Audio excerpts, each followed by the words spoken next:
Hey everyone, and welcome back to Through the Dragon Glass. I hope you guys liked my new opening. I worked pretty hard on it. I hope people actually see the video to appreciate it, because my views are kind of low, but what are you going to do? So, we are finally done with Chapter 3 of the Secrets of the Federal Reserve, and it's now time to move on to Chapter 4. It's going to be a quick one. It's the Federal Advisory Council. It's nothing too exciting, so we're just going to go through this quickly in one video.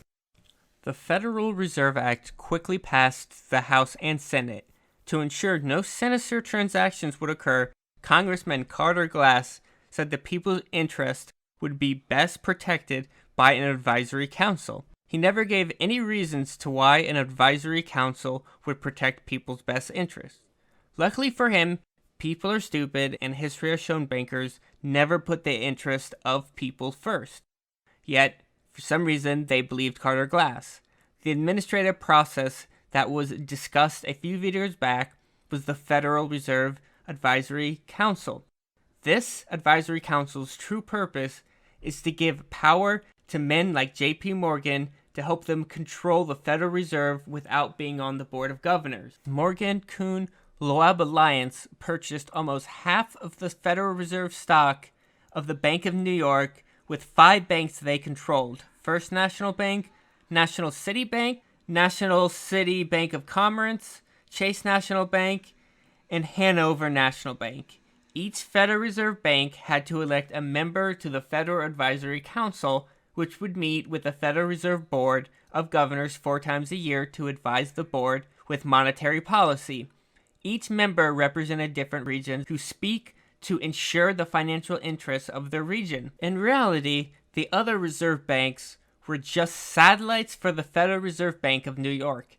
Imagine you're a banker sitting in a room with 2 of the most powerful men in the world, Warburg and Morgan.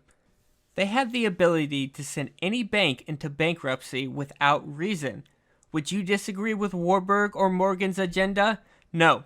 Shockingly, the men voted onto the council were from banks that Morgan and Warburg owned stock. According to Investopia, a correspondent bank is a bank that provides service on behalf of another equal or unequal financial institution. It can facilitate wire transactions, conduct business transactions, accept deposits, and gather documents on behalf of another financial institute. Correspondent banks are most likely to be used by domestic banks to serve transactions that either originate or are completed in foreign countries, acting as a domestic bank's agent abroad. The correspondent of the First National Bank of New York is First National Bank of Chicago, whose president is J.P. Foreign. The correspondent for the First National Bank of Chicago is the Bank of Manhattan in New York, which is controlled by Warburg, Schiff, Kuhn, Loeb and Company. The first president of the Advisory Council was James B. Forgan. He was born in Scotland. He was sent to Chicago, where he became the president of the First National Bank of Chicago. He served for 6 years as the president of the Federal Advisory Council. J.P. Morgan represented the New York Federal Reserve District of the First Federal Advisory Council.